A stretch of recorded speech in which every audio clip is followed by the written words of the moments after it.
Milão estava mergulhada no desespero. A peste dizimava famílias inteiras, os poderosos fugiam e as igrejas estavam silenciosas.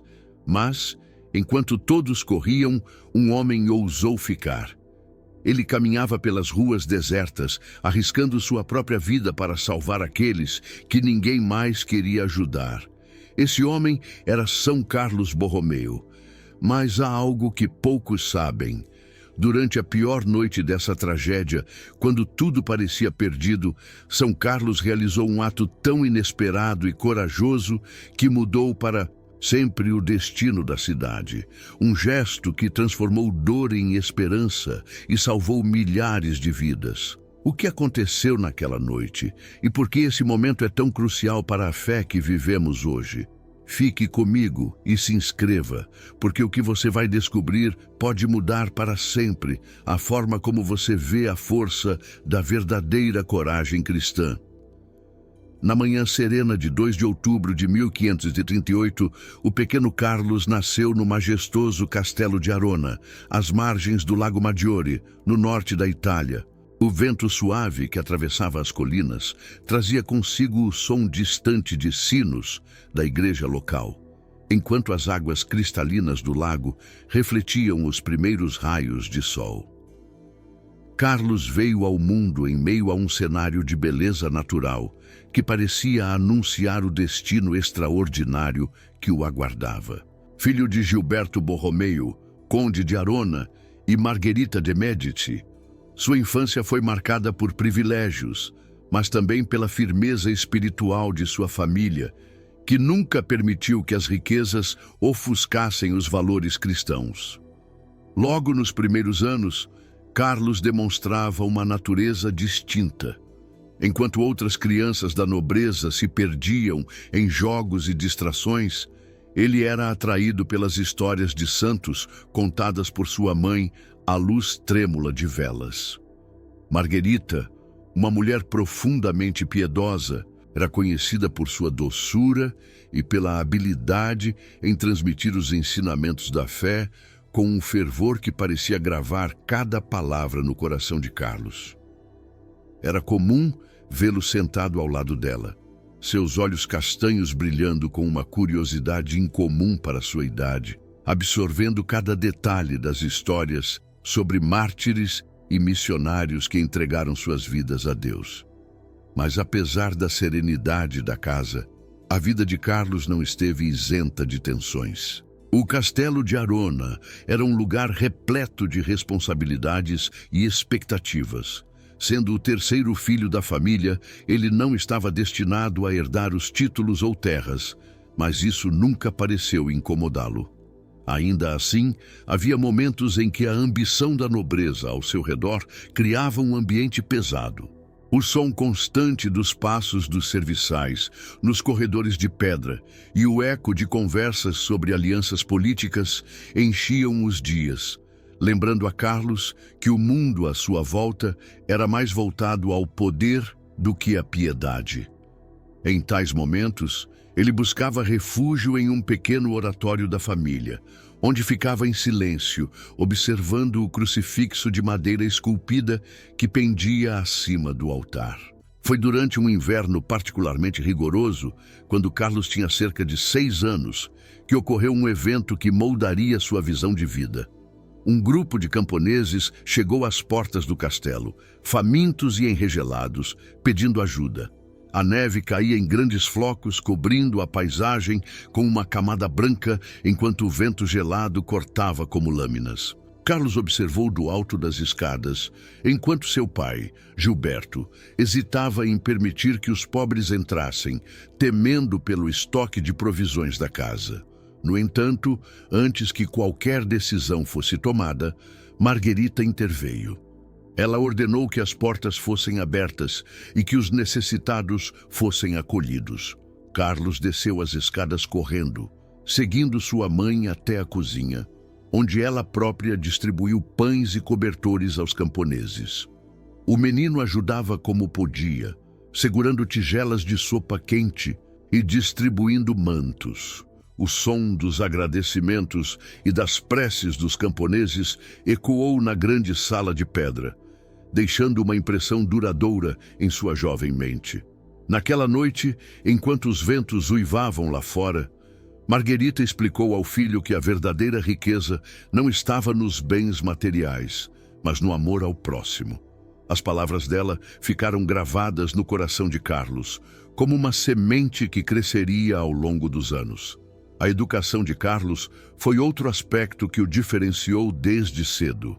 Aos 7 anos, ele já havia começado a estudar latim, guiado por tutores que reconheciam sua inteligência excepcional.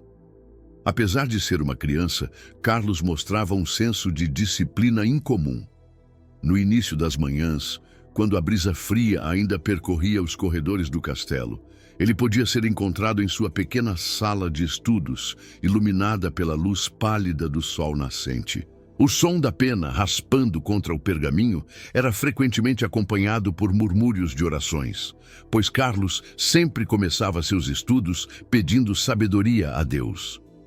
Um momento particularmente marcante aconteceu quando ele tinha por volta de 8 anos. Durante uma missa na capela do castelo, Carlos foi chamado para ajudar como coroinha. A capela, com suas paredes adornadas por afrescos antigos e o aroma persistente de incenso, parecia envolver o menino em um ambiente sagrado. Ao carregar o cálice durante a celebração, Carlos sentiu uma emoção inexplicável, como se algo dentro dele estivesse sendo despertado. Mais tarde, confidenciou à mãe que, naquele instante, sentiu que Deus o chamava para algo grande, embora ainda não soubesse o que era. A relação com seu tio, o cardeal Federico Borromeu, também foi significativa nessa fase. Sempre que visitava a família, o tio percebia algo especial em Carlos, uma maturidade espiritual que contrastava com sua idade. Em uma dessas visitas, Federico presenteou o menino com um pequeno crucifixo de prata, dizendo: "Carlos, lembre-se sempre de que servir a Deus é a maior honra que qualquer homem pode alcançar." O presente foi guardado como um tesouro, e Carlos frequentemente o segurava durante suas orações noturnas. Apesar da devoção crescente, Carlos enfrentava desafios. Ele era naturalmente introspectivo, e isso o fazia parecer distante dos outros meninos de sua idade. Muitas vezes, ele era ridicularizado por seus primos e companheiros por preferir estudar ou rezar a participar de brincadeiras. Esses momentos de exclusão eram dolorosos, mas em vez de ceder à tristeza, Carlos os utilizava como oportunidade para aprofundar sua fé. Ele encontrava consolo nas palavras de sua mãe, que sempre o incentivava a manter o coração firme em Deus, mesmo diante das adversidades. Ao completar 12 anos, Carlos já demonstrava uma sabedoria que ultrapassava a sua idade. Ele começou a ajudar na administração de um pequeno benefício eclesiástico concedido à sua família, tratando o trabalho com um senso de responsabilidade surpreendente para um menino tão jovem. Enquanto outros se preocupavam com os ganhos financeiros, Carlos via a tarefa como uma forma de servir a Deus e ao povo. A infância de São Carlos Borromeu, repleta de momentos de tensão e aprendizado, foi a base de sua fé inabalável e de seu caráter altruísta. Ele cresceu em meio a privilégios, mas também testemunhou a fragilidade humana e o poder transformador da caridade. A cada passo, mesmo sem saber, Carlos estava sendo preparado para a grande missão que Deus lhe confiaria no futuro: renovar a igreja e trazer luz onde havia escuridão. Aos 12 anos, Carlos Borromeu deixou para trás o conforto da infância no castelo de Arona e ingressou em um mundo de responsabilidades que poucos jovens da sua idade poderiam compreender. Enviado para estudar direito canônico na renomada Universidade de Pavia, ele carregava consigo o peso das expectativas familiares e a sua própria inquietação espiritual. Era um inverno rigoroso quando chegou à cidade universitária, com ruas estreitas cobertas por uma névoa gelada e o som distante das carruagens ecoando entre os edifícios de pedra. Ao descer da carruagem, sentiu o vento cortante no rosto e um misto de ansiedade e determinação em seu coração. A rotina na universidade era implacável. As aulas começavam ao romper do dia, quando a cidade ainda estava envolta na penumbra e os estudantes se reuniam nas salas frias iluminadas apenas por candelabros. As vozes dos professores ressoavam nos salões, discutindo os complexos meandros do direito canônico, enquanto Carlos, sentado em seu lugar habitual, tomava notas com uma concentração quase sobre-humana. Embora fosse de uma família nobre, recusava privilégios e fazia questão de viver modestamente, usando roupas simples e dedicando horas à leitura e à oração. Apesar de sua dedicação, Carlos enfrentava desafios que testavam sua paciência e fé. Sua fala levemente hesitante frequentemente se tornava motivo de zombarias entre os colegas, muitos dos quais desprezavam sua humildade e o consideravam inadequado para o ambiente competitivo da universidade. Durante uma aula particularmente difícil, um colega, em tom de escárnio, perguntou: "Borromeu, você acha que algum dia será capaz de articular um argumento sem tropeçar nas palavras?" O riso ecoou pela sala, mas Carlos manteve a compostura. Ele baixou os olhos para o pergaminho em suas mãos e rezou em silêncio, pedindo forças para não retribuir a humilhação. Esses momentos de dor moldaram o caráter de Carlos, fortalecendo sua humildade e sua convicção de que a verdadeira grandeza não residia na aprovação dos homens, mas em servir a Deus com integridade. Após as aulas, ele frequentemente se refugiava na capela da universidade, um espaço austero, com paredes de pedra nua e bancos desgastados pelo tempo. Ali, sozinho, sob a luz tênue das velas, ele despejava suas preocupações em orações longas e sinceras, buscando orientação e consolo. Foi também em Pavia que Carlos começou a perceber mais claramente o chamado de Deus para uma vida de serviço. Durante uma noite particularmente silenciosa, enquanto revisava textos de direito canônico à luz de uma vela vacilante, ele foi interrompido pelo som de um sino distante, vindo de uma igreja próxima. Algo naquela melodia o atingiu profundamente. Ele se levantou e caminhou até a janela, olhando para a cidade adormecida. Em seu íntimo, sentiu uma pergunta surgir, clara e insistente. Para onde estou indo? Qual é o propósito de tudo isso? Aquela inquietação crescia a cada dia. Embora estivesse cercado por livros e debates intelectuais, Carlos começou a perceber que sua verdadeira paixão não era por leis humanas, mas por algo mais alto, algo que tocava o espírito. Ele se recordava das lições de sua mãe, que frequentemente lhe dizia que a verdadeira sabedoria estava em conhecer e viver a vontade de Deus. Inspirado por essas memórias, ele passou a buscar orientação em textos espirituais, especialmente os escritos de Santo Agostinho, cujas palavras inflamaram ainda mais seu desejo de uma vida de total entrega. Mas o caminho de Carlos em Pavia não foi marcado apenas por desafios interiores. Ele enfrentava também dificuldades externas. A morte precoce de sua mãe, Marguerita, abalou profundamente sua família e ele sentiu o peso dessa perda em cada carta enviada de casa.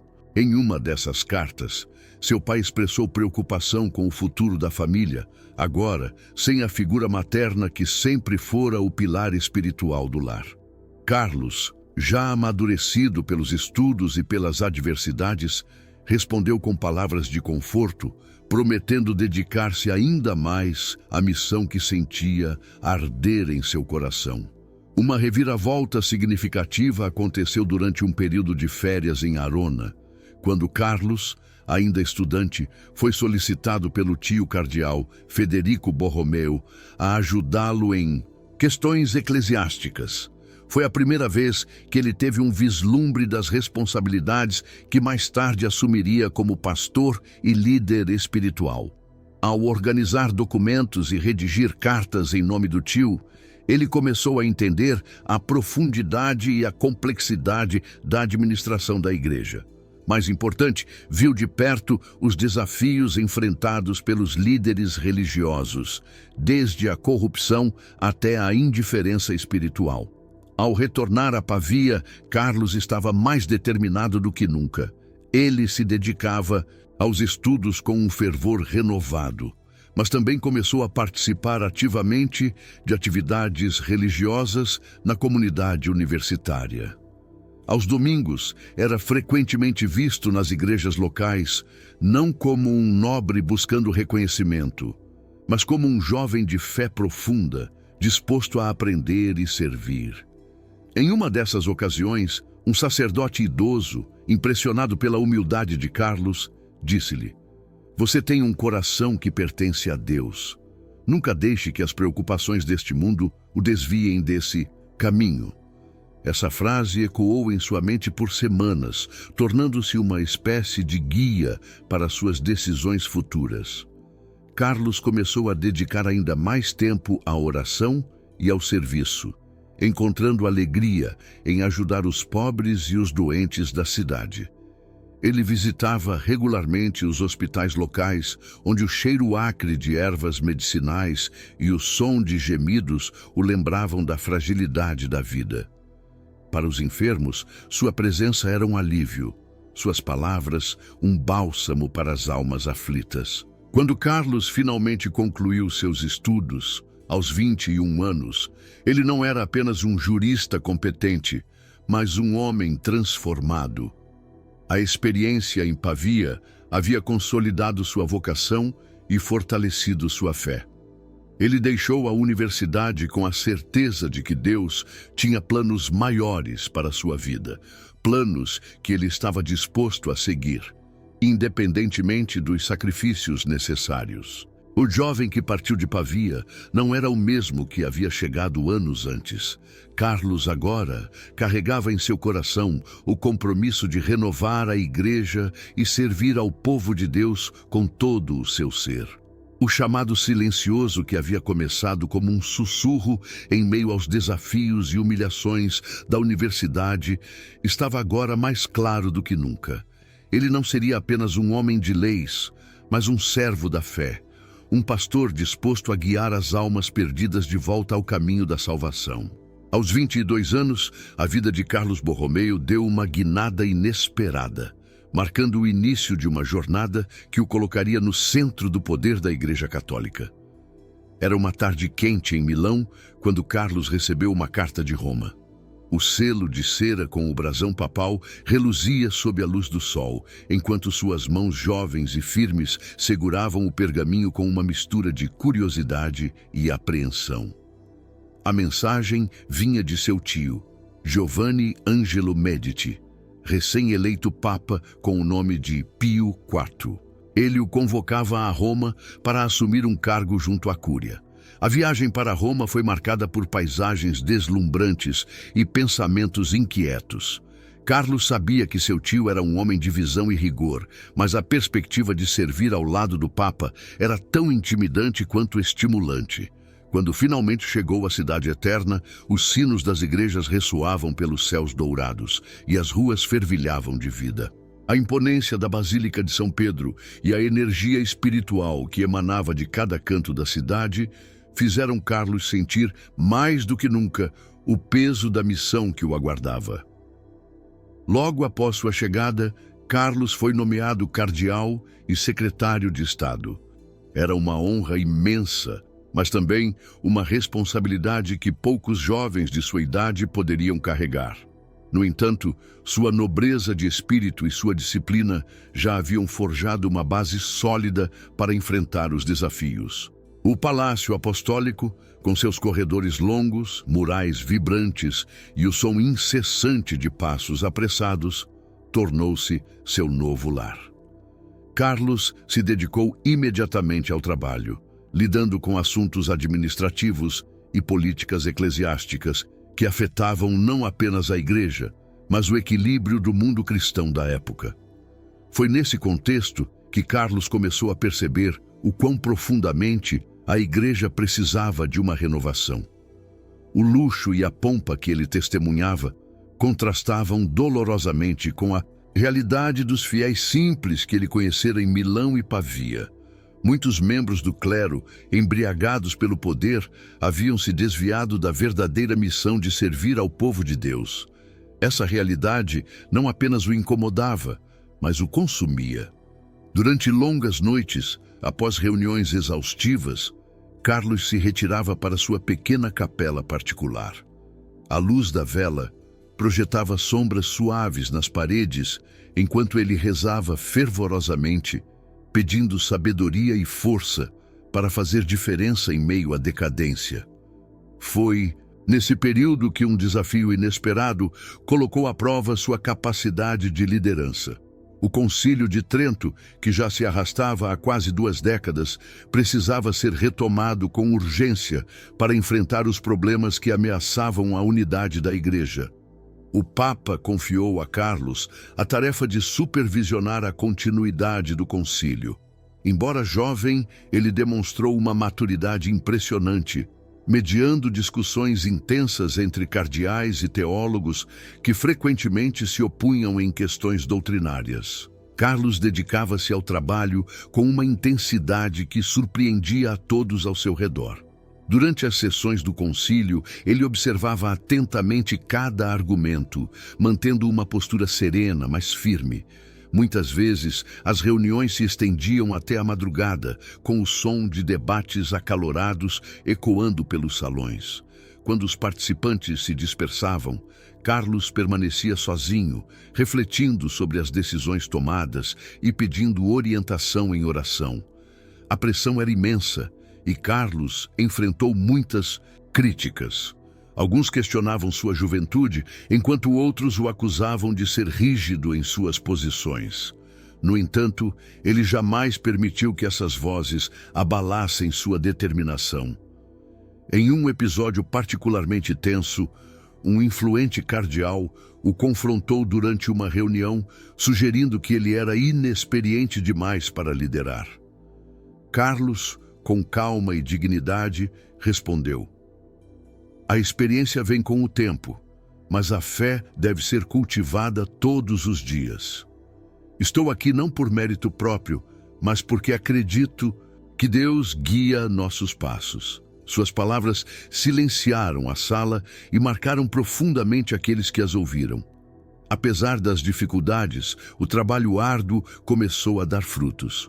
O Concílio de Trento foi finalmente concluído em 1563, consolidando importantes reformas que buscavam restaurar a disciplina e a espiritualidade na Igreja. Carlos desempenhou um papel crucial nesse processo, mostrando que sua juventude era compensada por uma sabedoria rara e um zelo incansável. Ele sabia, entretanto, que aquele era apenas o começo de uma longa batalha pela renovação espiritual. Durante esse tempo, Carlos experimentou uma transformação pessoal profunda. Apesar de estar cercado pelo luxo e pela influência política, ele vivia com simplicidade, recusando os privilégios que vinham com seu cargo. O contraste entre sua austeridade e a opulência ao seu redor não passou despercebido.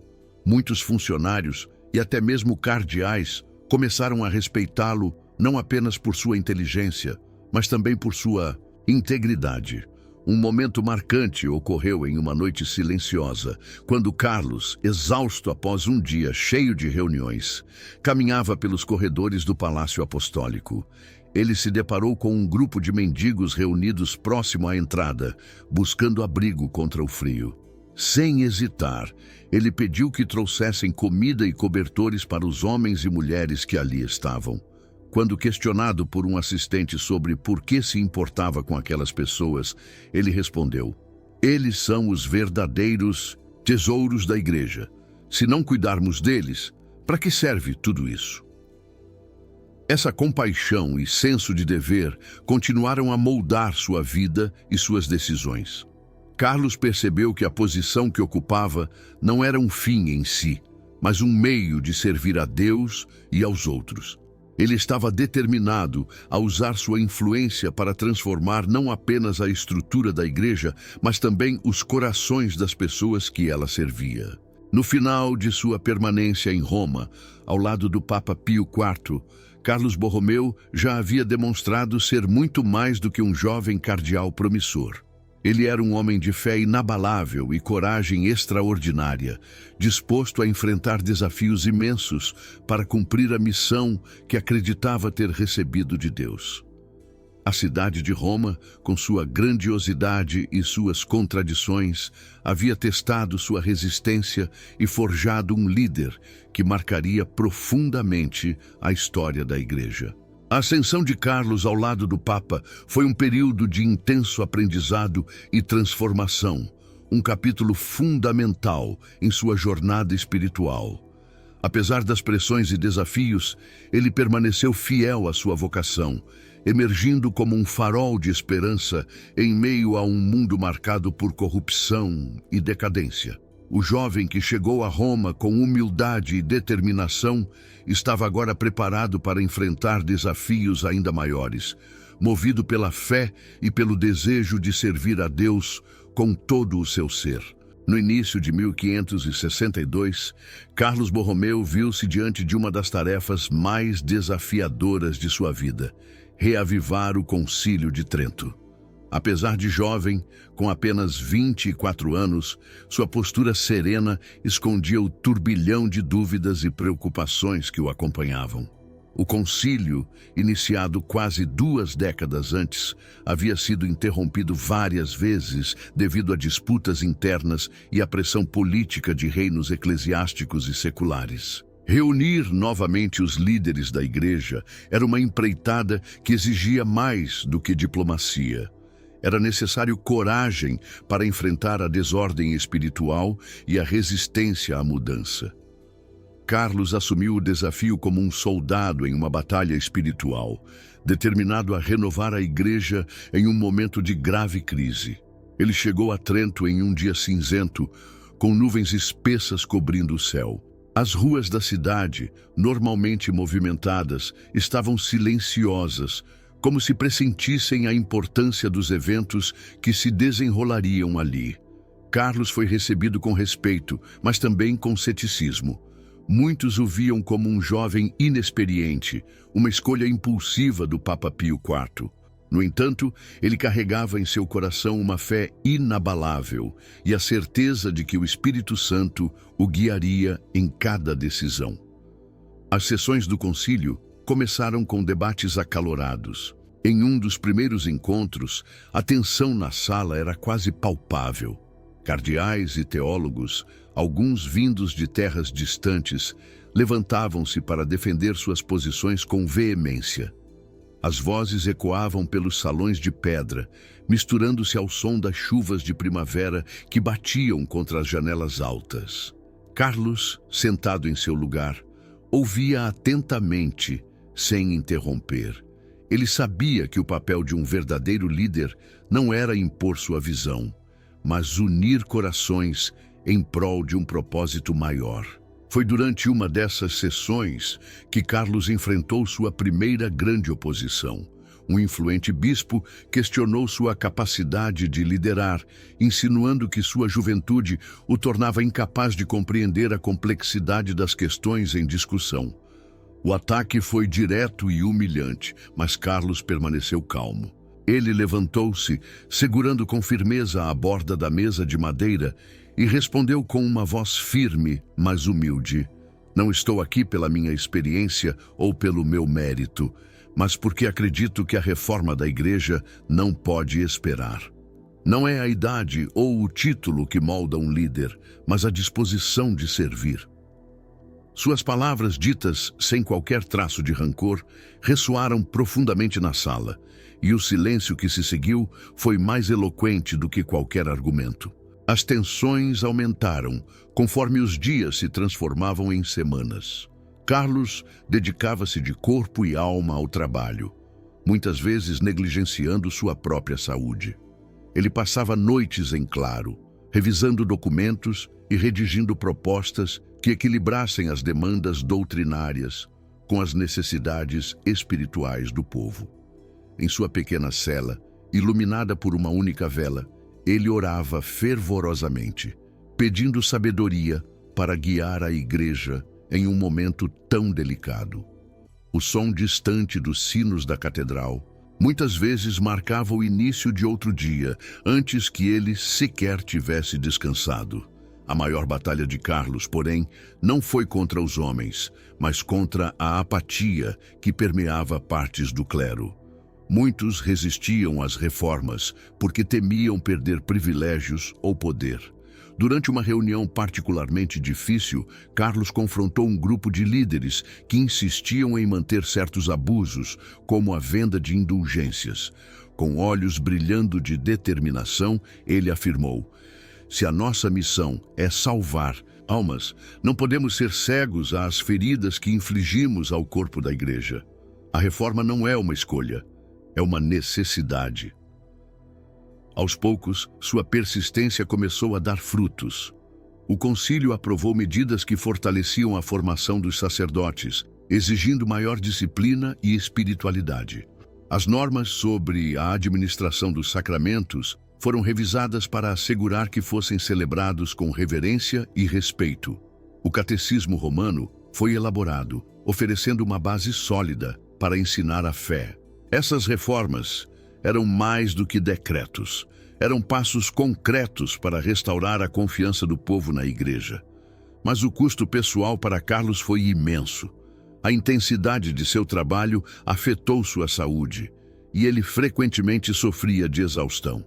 Durante uma noite particularmente fria, enquanto revisava documentos ao lado de um braseiro quase apagado, ele desmaiou de cansaço.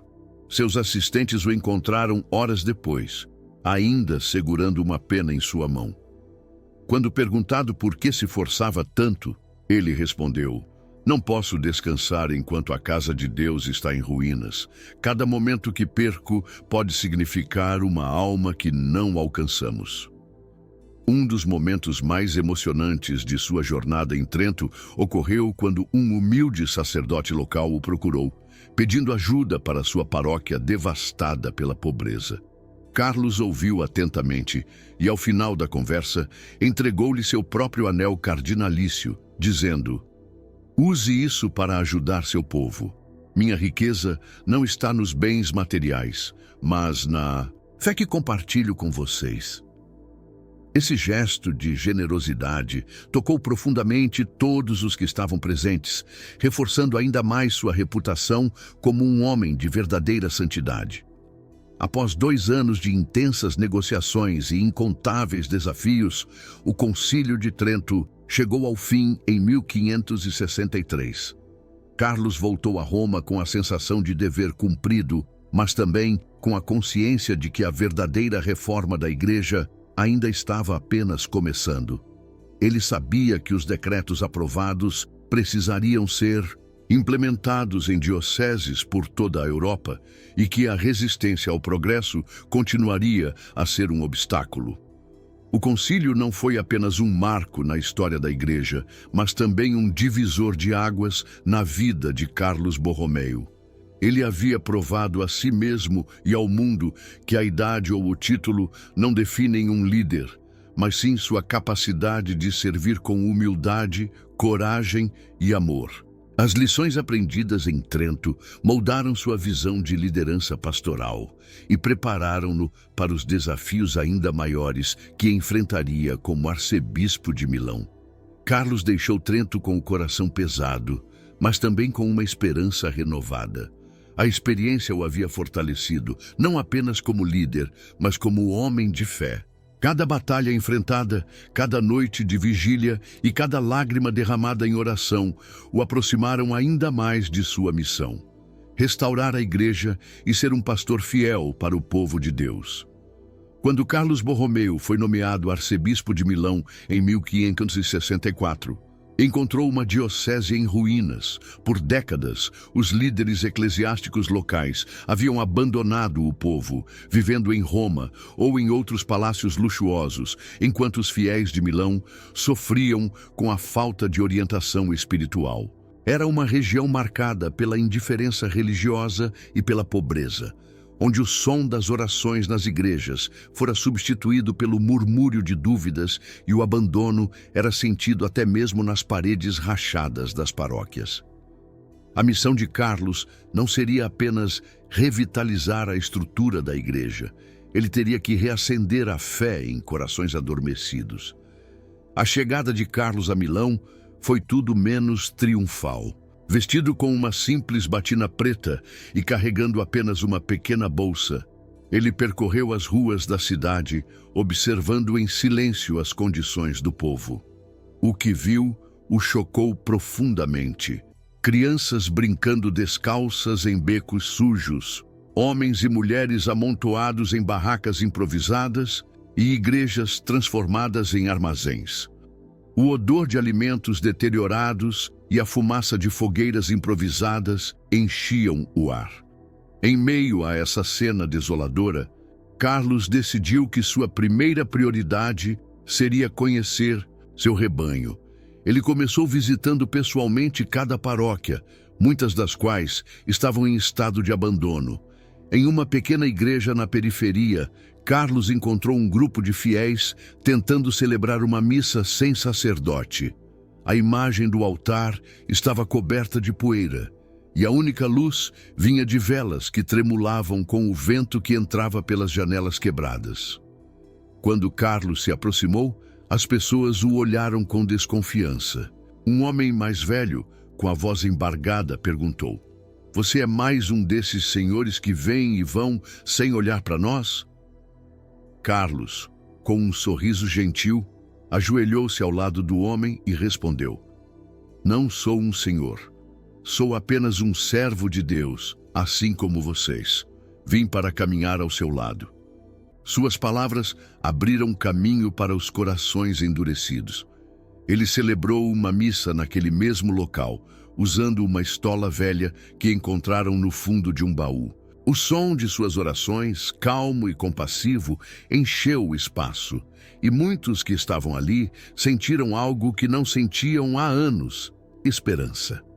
Carlos sabia que a verdadeira reforma precisava começar pelo clero. Ele imediatamente começou a implementar mudanças rigorosas na formação e na conduta dos sacerdotes. Ordenou a criação de seminários para garantir que os futuros líderes da igreja fossem bem instruídos na doutrina e na espiritualidade. Não foi uma tarefa fácil. Muitos padres resistiram às reformas, preferindo manter uma vida confortável e sem responsabilidades. Em um episódio notório, um grupo de clérigos tentou confrontá-lo, alegando que suas regras eram severas demais. Carlos, com a firmeza de um pastor que protege suas ovelhas, respondeu: "O conforto não é o chamado de um sacerdote. Somos chamados a servir, e o serviço exige sacrifício." Além de reformar o clero, Carlos dedicou-se a obras de caridade que tocavam diretamente a vida do povo.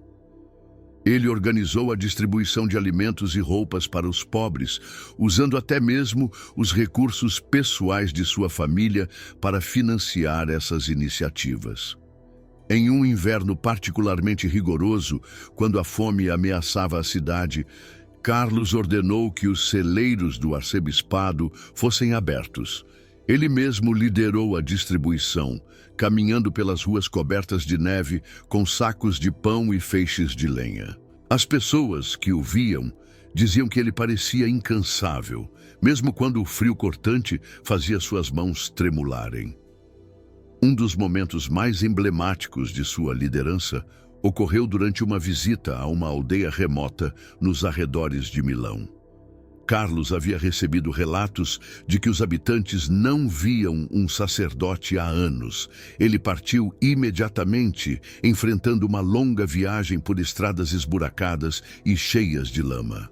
Ao chegar, encontrou uma comunidade desesperada, onde o único sinal de fé era uma cruz de madeira desgastada erguida na praça central. Carlos reuniu todos os moradores e, em um gesto que emocionou a todos, ajoelhou-se diante da cruz e começou a rezar. Seu exemplo reacendeu a chama da fé naquela aldeia e ele prometeu enviar um sacerdote para acompanhá-los regularmente. Mas nem todos recebiam as mudanças de Carlos com alegria. Os poderosos da cidade, acostumados a manipular a igreja para seus próprios interesses, viam seu zelo reformista como uma ameaça. Ele enfrentou inúmeras críticas e até conspirações para removê-lo do cargo. Durante uma noite de inverno, enquanto rezava em sua capela particular, Carlos ouviu rumores de que uma tentativa de assassinato estava sendo planejada contra ele. Em vez de se esconder, decidiu intensificar suas visitas às áreas mais pobres da cidade, acreditando que seu lugar era entre aqueles que mais precisavam de sua presença. A dedicação de Carlos começou a transformar Milão. As igrejas, antes vazias, agora ecoavam com os cânticos dos fiéis. As ruas, antes marcadas pelo abandono, começaram a testemunhar sinais de esperança e renovação. Mas o trabalho incessante cobrava um preço alto. Carlos frequentemente sofria de exaustão e doenças, mas nunca permitiu que isso o afastasse de sua missão.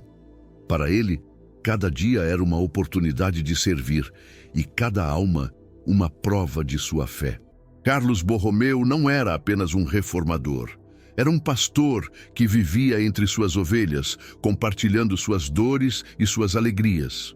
Seu exemplo de humildade e compaixão tocou profundamente o coração do povo de Milão, que começou a vê-lo não apenas como um líder, mas como um santo vivo. Ele sabia que o caminho da fé era repleto de desafios, mas também sabia que a força para superá-los vinha de uma fonte infinita, o amor de Deus. E assim, com passos firmes e um coração humilde, Carlos continuou sua jornada, determinado a transformar não apenas uma diocese, mas também a vida de todos que cruzavam seu caminho. No ano de 1576, Milão foi assolada por uma das mais devastadoras epidemias de peste de sua história. O medo tomou conta da cidade assim que os primeiros casos começaram a surgir nos bairros mais pobres. As ruas, antes vibrantes, tornaram-se sombrias e silenciosas, exceto pelos gemidos de doentes e pelos gritos desesperados de famílias que viam seus entes queridos sucumbirem. O cheiro de morte e abandono pairava no ar, enquanto os sinos das igrejas tocavam incessantemente, anunciando funerais sem fim.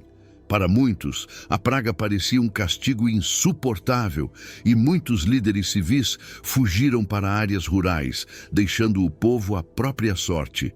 Carlos Borromeu, porém, tomou uma decisão oposta.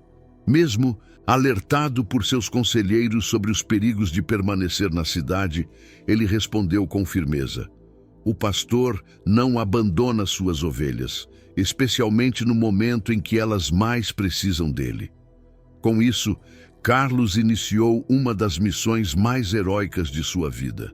Vestindo uma túnica simples e carregando apenas um crucifixo, ele caminhava pelas ruas de Milão, desafiando o perigo da contaminação. A cada esquina, encontrava cenas que partiam seu coração. Crianças órfãs chorando ao lado de corpos inertes de seus pais, famílias inteiras vivendo em condições insalubres e muitos morrendo sozinhos, sem nenhum conforto espiritual ou humano. Carlos estabeleceu imediatamente uma série de medidas para ajudar a população e conter a propagação da peste. Ele organizou a construção de abrigos para os infectados, mobilizando recursos da igreja e de sua própria fortuna pessoal. Os hospitais estavam lotados, e Carlos não hesitou em transformar prédios da igreja em enfermarias improvisadas. Nessas instalações, ele era visto com frequência, caminhando entre os doentes, distribuindo alimentos e consolando os aflitos. Para aqueles que estavam à beira da morte, ele oferecia os últimos sacramentos, segurando suas mãos com uma firmeza que transmitia paz. Uma cena marcante ocorreu em uma dessas visitas. Uma mulher, desesperada, recusava-se a deixar que levassem seu filho, que havia sucumbido à doença. Carlos, ajoelhando-se ao lado dela, segurou-a pelos ombros e, com uma voz cheia de compaixão, disse: "Seus braços podem não mais carregá-lo, mas o amor que você deu a ele permanecerá para sempre. Agora, deixe-me ajudá-la a carregar essa dor." Suas palavras, ditas com lágrimas nos olhos, tocaram o coração da mulher, que finalmente permitiu que o menino fosse levado. Carlos também se preocupava com a fome que acompanhava a epidemia. Ele ordenou que fossem distribuídos alimentos em toda a cidade, organizando cozinhas comunitárias, onde o pão e a sopa eram oferecidos gratuitamente. Frequentemente, ele mesmo supervisionava essas operações, ajudando a carregar sacos de farinha ou servindo as pessoas que aguardavam em filas silenciosas e desoladas. Uma vez, um jovem perguntou-lhe por que, sendo um homem tão importante, ele se dedicava a tarefas tão simples. Carlos respondeu: "O amor não conhece tarefas grandes ou pequenas. Ele simplesmente faz o que é necessário." Embora Carlos fosse incansável em sua missão, a peste não o poupou de dores pessoais. Muitos de seus amigos, próximos e membros do clero que trabalhavam ao seu lado, contraíram a doença e faleceram. A cada perda, ele sentia o peso do luto, mas jamais permitiu que isso o afastasse de sua missão. Em um momento particularmente difícil, ele confidenciou a um sacerdote: "Cada alma que perdemos me faz questionar se fiz o suficiente. Mas enquanto houver vida nesta cidade, eu continuarei lutando." Carlos também convocou o povo a se unir em oração e penitência. Ele organizava procissões pela cidade que, embora controversas, tornaram-se símbolos de esperança e fé. Vestido com um manto de linho branco, caminhava descalço pelas ruas, carregando uma cruz e clamando por misericórdia divina. As pessoas o seguiam em silêncio, muitas delas também descalças, com velas acesas em mãos e lágrimas escorrendo pelo rosto. O som dos cânticos e das preces ecoava pelas ruas, criando uma atmosfera de piedade que tocava até os mais céticos. Um momento de grande tensão ocorreu quando a peste parecia se intensificar, mesmo após os esforços de Carlos. Alguns começaram a questionar se sua liderança estava realmente ajudando ou se as procissões poderiam estar agravando a situação. Diante dessas acusações, Carlos não se intimidou. Ele respondeu com ações ainda mais audaciosas, liderando pessoalmente os esforços de limpeza das áreas mais afetadas e intensificando os cuidados aos doentes. A crise finalmente começou a diminuir no ano seguinte e muitos atribuíram a sobrevivência da cidade aos esforços incansáveis de Carlos. Quando os sinos da catedral anunciaram o fim da peste, a cidade inteira parecia respirar novamente. Mas, para Carlos, a verdadeira vitória estava na renovação espiritual que testemunhou entre o povo.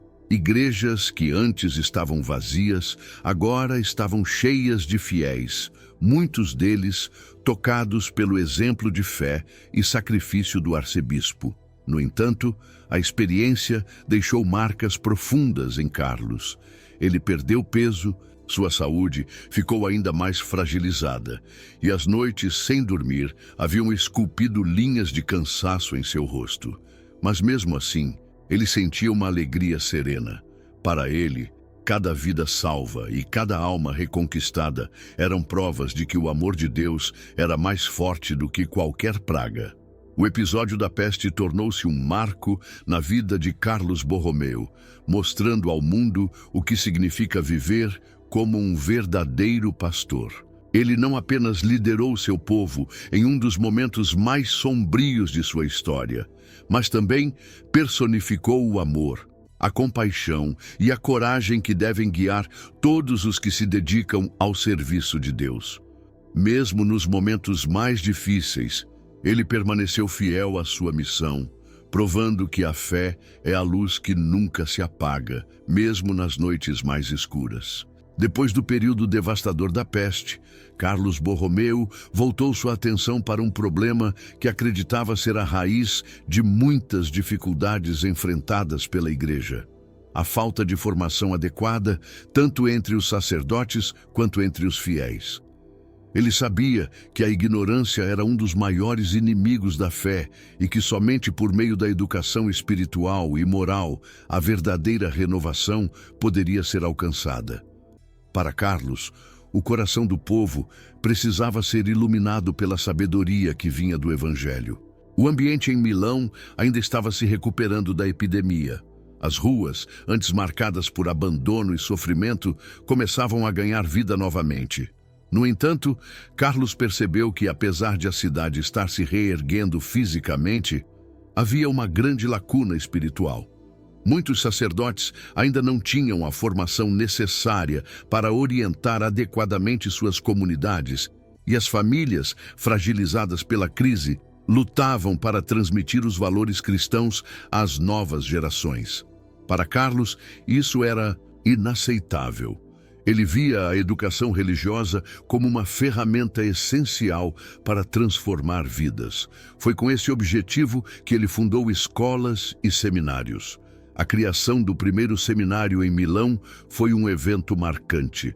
Carlos pessoalmente supervisionou a construção do edifício, que foi erguido em uma colina com vista para a cidade.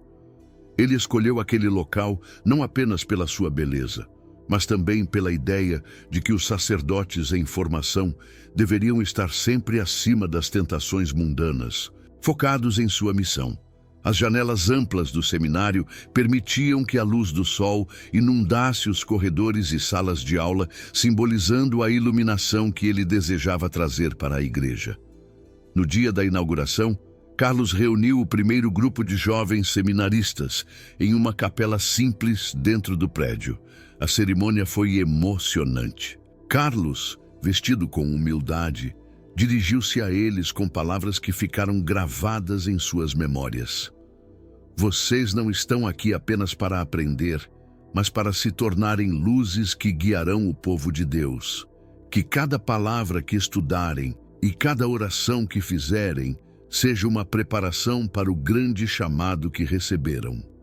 Muitos dos jovens choraram ao ouvir essas palavras, compreendendo a profundidade da responsabilidade que lhes era confiada.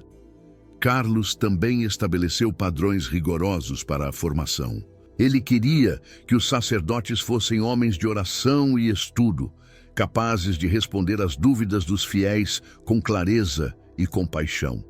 As aulas no seminário incluíam teologia, filosofia, retórica e línguas antigas, mas também práticas pastorais, como visitas a doentes e pobres.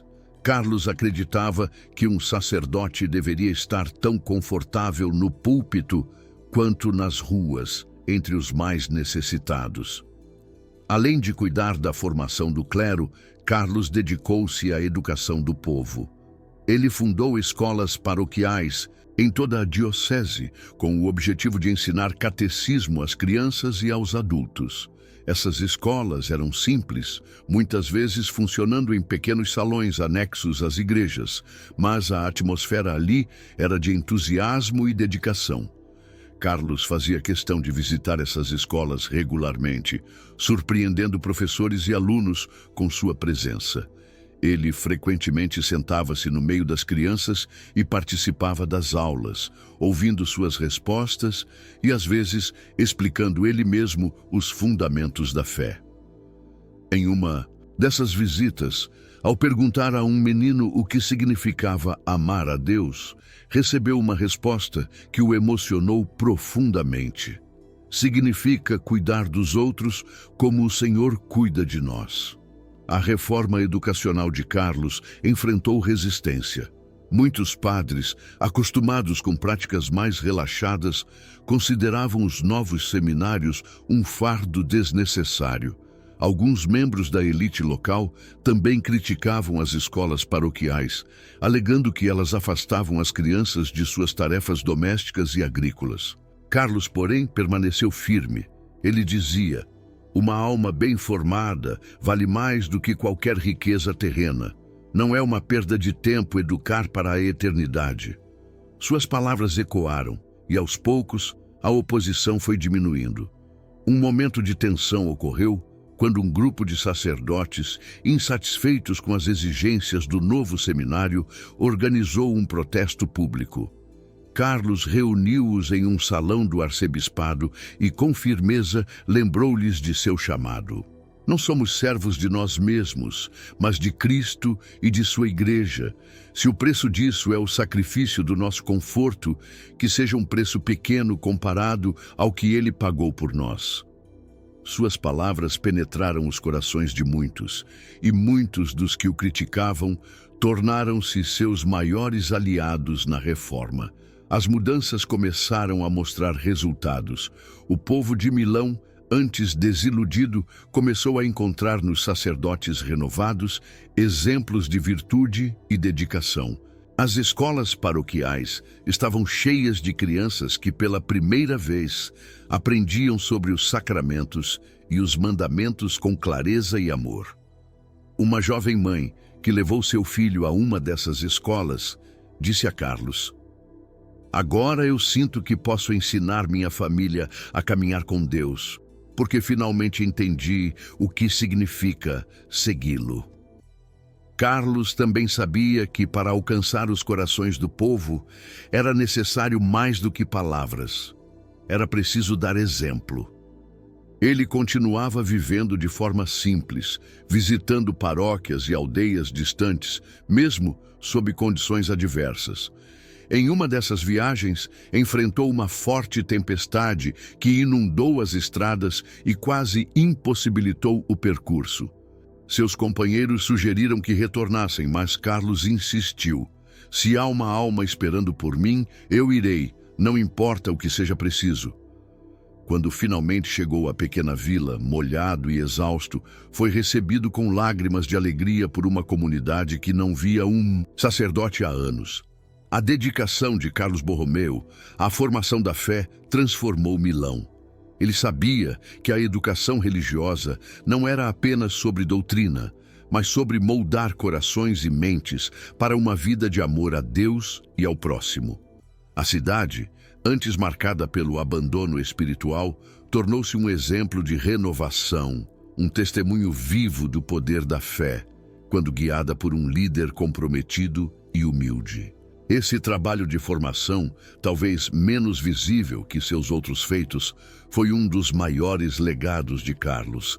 Ele acreditava que preparar as futuras gerações para viverem plenamente sua fé era o maior presente que poderia dar à Igreja. E, de fato, o impacto de suas escolas e seminários ecoaria muito além de sua vida, moldando não apenas a Diocese de Milão, mas toda a Igreja Católica. Quando os ventos gélidos do inverno varriam as ruas de Milão, Carlos Borromeu se retirava para seu pequeno oratório, um espaço simples dentro de sua residência episcopal. Não havia luxo ali, apenas um banco de madeira desgastada, um crucifixo modesto preso à parede e uma vela que lançava sombras dançantes sobre o rosto do arcebispo. Era ali, nas horas mais silenciosas da noite, que Carlos travava suas batalhas espirituais mais intensas. Carlos acreditava profundamente que, para conduzir a Igreja a uma renovação verdadeira, era necessário começar com a própria purificação.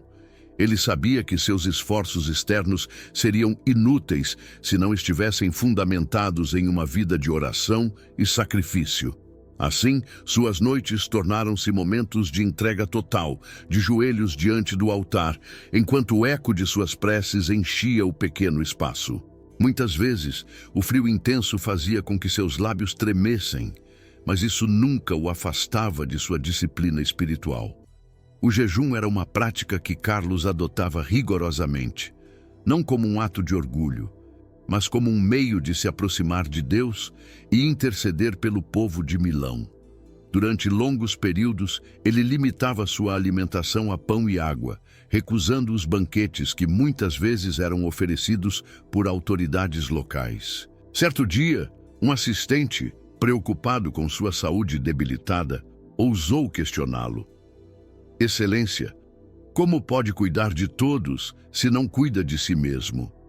Carlos, com um sorriso sereno, respondeu: é exatamente porque cuido de todos que não posso me poupar. Se minha fome pode aliviar as dores de uma alma, então vale a pena cada sacrifício. Esses momentos de renúncia não eram apenas físicos, mas também profundamente espirituais. Carlos via o jejum e a penitência como formas de unir-se ao sofrimento de Cristo. Certa vez, enquanto rezava diante do crucifixo, ele se ajoelhou no chão de pedra gelado e permaneceu ali por horas, meditando sobre os sofrimentos de Jesus na cruz. O silêncio da noite era interrompido apenas por sua respiração pausada e pelo leve tremor de sua voz quando dizia: Senhor, ensina-me a carregar o peso do teu amor. Uma das práticas mais impressionantes de Carlos era o uso de um cilício, uma faixa de tecido com pequenos espinhos que ele colocava em sua pele como um lembrete constante de sua mortalidade e da necessidade de humildade. Embora o uso do cilício fosse uma tradição comum entre os religiosos mais fervorosos, Carlos nunca usava isso como demonstração de superioridade. Pelo contrário, ele fazia questão de esconder essa prática, para que ninguém pensasse que seus sacrifícios eram um meio de autopromoção. Ele acreditava que sua penitência deveria ser um segredo entre ele e Deus. Essas noites de oração e penitência eram também momentos de intercessão pelo povo que ele tanto amava. Carlos mencionava pelo nome aqueles que estavam em maior necessidade, desde os pobres e doentes até os padres que enfrentavam dificuldades em suas paróquias. Em um diário que mantinha em segredo, anotava os nomes de pessoas e famílias específicas por quem orava diariamente. Uma dessas entradas dizia: Hoje rezo por uma mãe que chora pela perda de seus filhos. Que Deus a console e me dê forças para estar ao lado dela quando minhas palavras forem necessárias. O impacto dessas noites de devoção foi sentido por toda Milão. Embora poucos soubessem da extensão de seus sacrifícios, todos percebiam a força espiritual que emanava de Carlos. Um padre jovem, que uma vez teve a oportunidade de confessar-se com ele, descreveu a experiência como olhar nos olhos de alguém que já viveu nas profundezas do amor de Deus. O próprio Carlos nunca gostava de falar sobre sua vida de penitência, mas seu semblante sereno e a energia que demonstrava mesmo diante de tarefas extenuantes eram testemunhos vivos de sua força interior. A dedicação de Carlos à oração também se refletia em sua vida pública. Durante períodos de grande dificuldade, como quando enfrentava resistência às suas reformas ou conflitos com líderes civis, ele frequentemente dizia: a resposta para nossos problemas está no silêncio da oração, não nos gritos do mundo. Essa convicção inspirava aqueles ao seu redor, que viam em Carlos um exemplo de como a fé verdadeira poderia transformar até mesmo as situações mais desesperadoras. Um episódio particularmente marcante ocorreu em uma noite de inverno, quando Carlos recebeu a notícia de que uma vila nas montanhas havia sido devastada por um incêndio. Em vez de esperar até o amanhecer, ele organizou imediatamente uma equipe de ajuda e partiu na escuridão, enfrentando ventos cortantes e neve espessa. Quando chegou à vila, foi recebido por uma cena de desolação. Casas reduzidas a cinzas, famílias chorando ao redor de fogueiras improvisadas. Carlos desceu de sua carruagem e começou a trabalhar ao lado do povo, ajudando a distribuir roupas e alimentos. Mas antes de qualquer coisa, ele reuniu todos ao redor de uma cruz improvisada e começou a rezar. sua voz firme ecoando na noite fria. Senhor, esteja conosco neste momento de provação. Para muitos, aquele foi o momento em que sentiram que a esperança renascia. Apesar de seu ritmo extenuante, Carlos nunca se permitiu cair na desesperança. Ele acreditava que cada sacrifício, cada noite de vigília e cada momento de privação tinha um propósito maior. Em suas próprias palavras, registradas em uma carta a um amigo próximo, ele escreveu: "Se meu corpo enfraquece, que minha alma se fortaleça, pois é na fraqueza que Deus mostra sua força."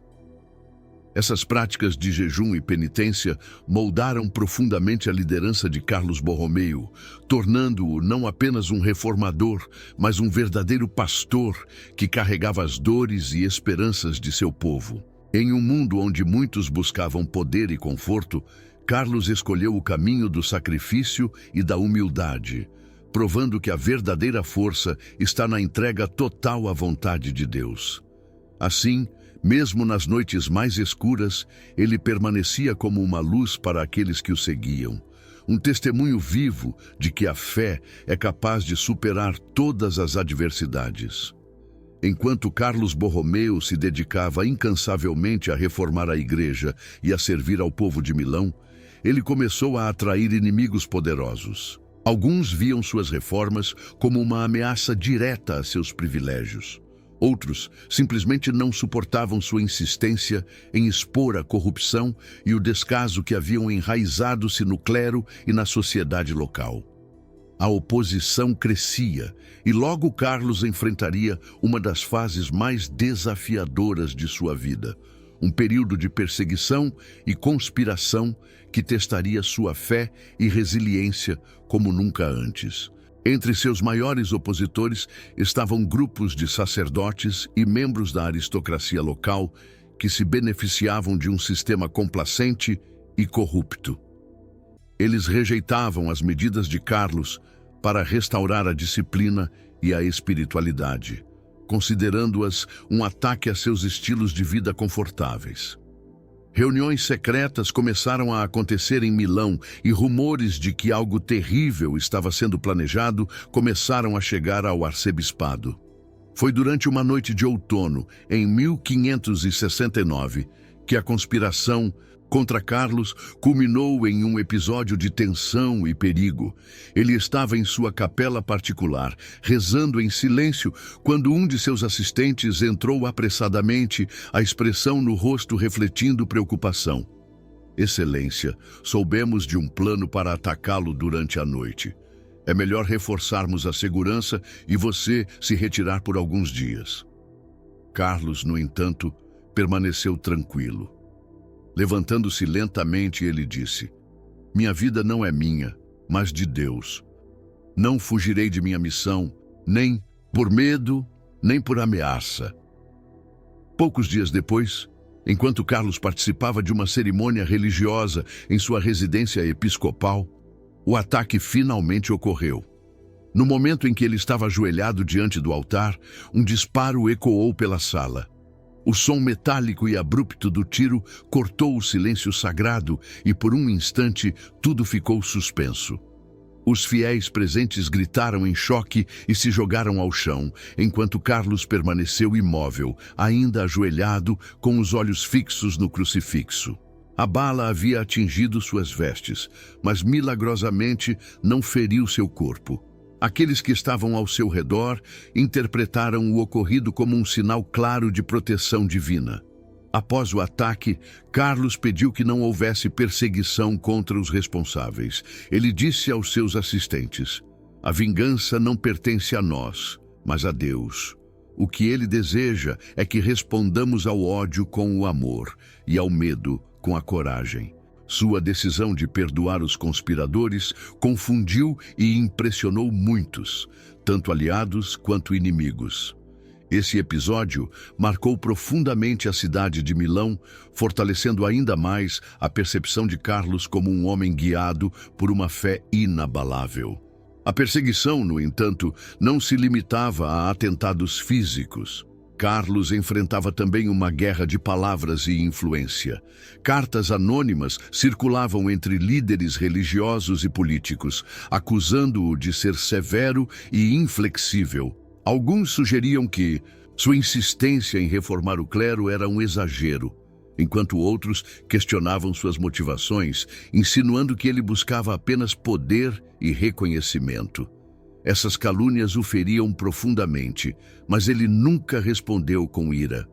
Em vez disso, passava noites em oração, pedindo força para suportar as críticas e discernimento para continuar guiando sua diocese. Um momento de grande tensão ocorreu durante uma reunião com líderes civis e religiosos de Milão. Um dos presentes, um nobre influente, levantou-se e criticou abertamente as reformas de Carlos, afirmando que elas estavam desestabilizando a cidade. O clima na sala ficou pesado e muitos aguardavam ansiosamente a reação do arcebispo. Carlos, com calma, respondeu: "Se minha insistência na verdade perturba o que vocês chamam de estabilidade, então continuarei a perturbar. Pois a estabilidade que vem da injustiça e da indiferença não é nada além de uma ilusão." Suas palavras silenciaram os críticos e reforçaram sua posição como líder, espiritual e moral. Apesar das dificuldades, Carlos encontrou forças na fé e no apoio do povo simples, que o via como um verdadeiro pastor. Sempre que visitava as paróquias ou caminhava pelas ruas de Milão, era recebido com demonstrações de afeto e gratidão. Em uma dessas ocasiões, uma mulher idosa aproximou-se dele, segurando um pequeno terço que tinha sido passado por gerações em sua família. "Este terço é tudo o que tenho", disse ela, com lágrimas nos olhos. "Quero que saiba que rezo por você todas as noites. Você é a nossa esperança." Carlos pegou o terço com reverência e respondeu: "São as suas orações que me sustentam. Nunca subestime o poder do amor que coloca em cada prece." A oposição a Carlos atingiu seu ápice quando algumas das reformas começaram a ser implementadas diretamente.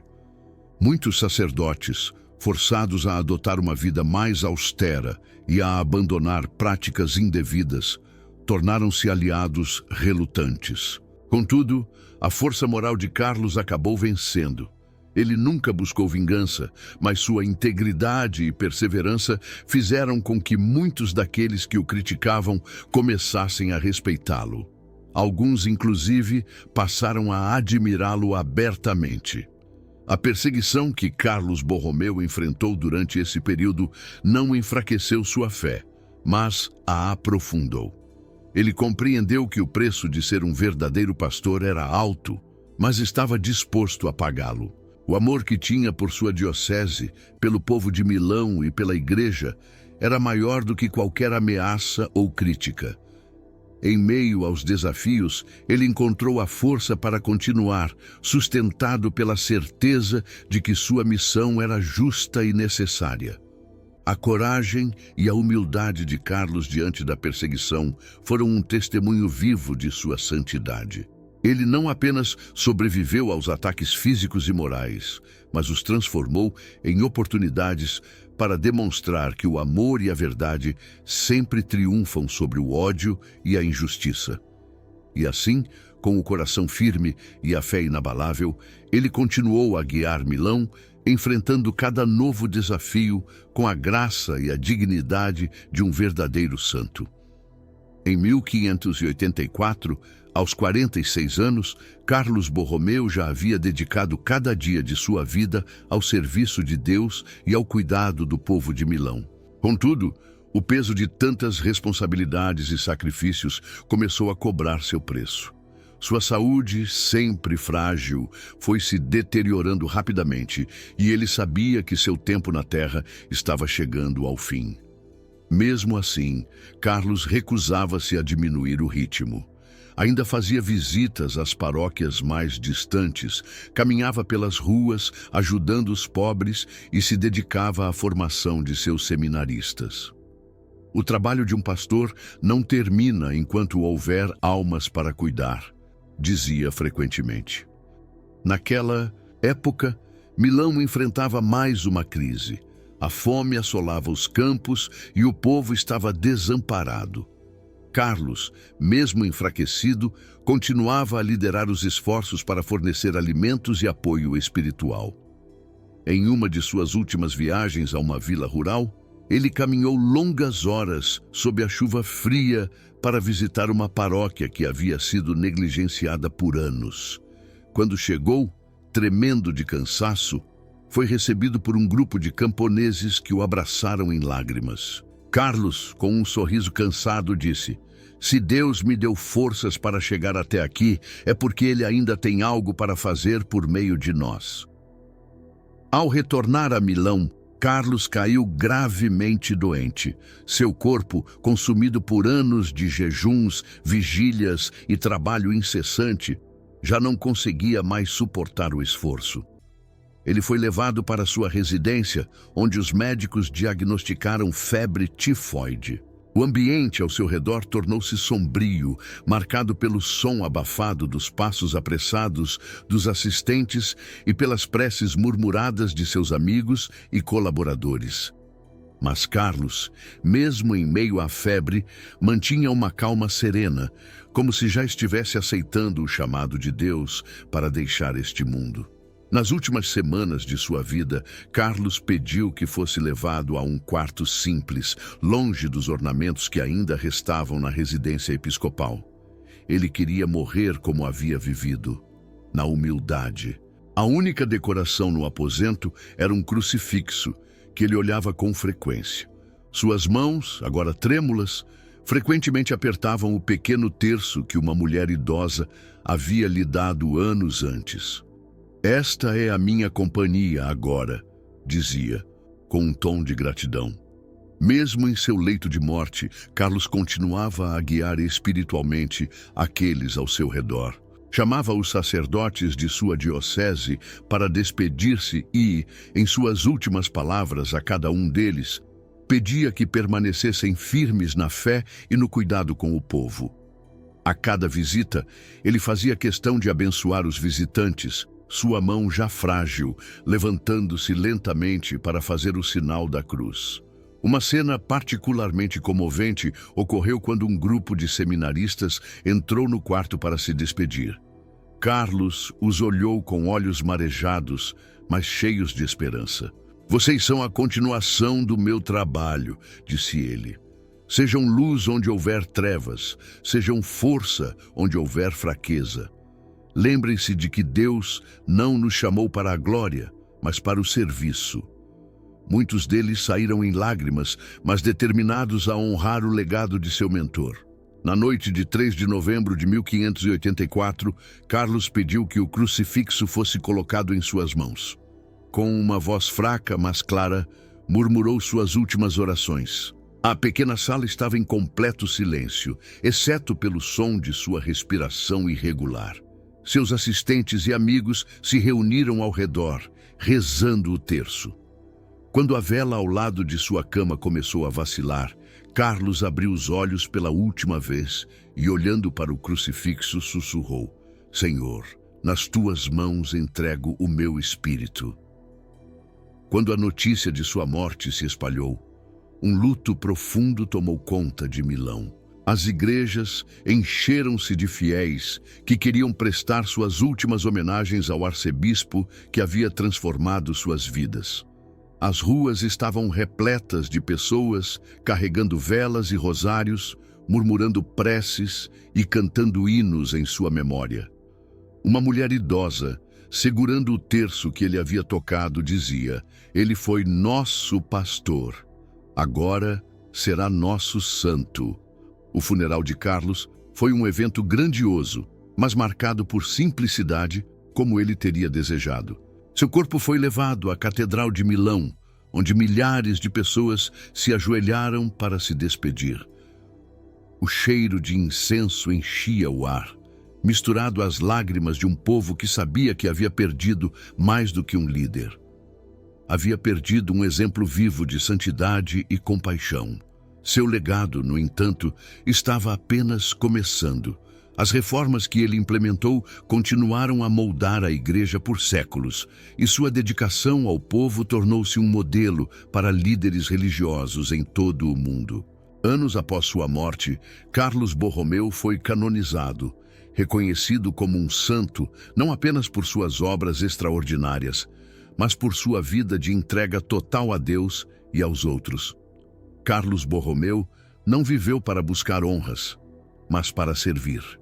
E no fim, encontrou na simplicidade de sua morte a confirmação do que sempre acreditou, que a verdadeira grandeza está em dar tudo de si por amor a Deus e ao próximo. Em Milão e em toda a igreja, seu nome seria lembrado como o do pastor, que nunca abandonou suas ovelhas, nem mesmo quando sua própria vida estava em risco. Sua vida, marcada por lutas, sacrifícios e conquistas, é um testemunho de que a fé vivida plenamente pode transformar não apenas uma diocese, mas também o coração de milhares. São Carlos Borromeu viveu e morreu como um verdadeiro servo de Deus, deixando um legado que ecoaria pelos séculos, inspirando gerações a seguir seu exemplo de amor, humildade e coragem. Para finalizar, convidamos você a se inscrever no canal Vozes Sagradas e a fazer parte da nossa comunidade. Se essa história de São Carlos Borromeu tocou o seu coração, deixe um comentário com a sua opinião. Compartilhe o vídeo com amigos e familiares. E não se esqueça de deixar seu like para que possamos continuar trazendo histórias inspiradoras. Queremos saber também quais santos você gostaria de ver nos próximos vídeos. Sua participação é muito importante para nós e nos ajuda a espalhar essas mensagens de fé e esperança.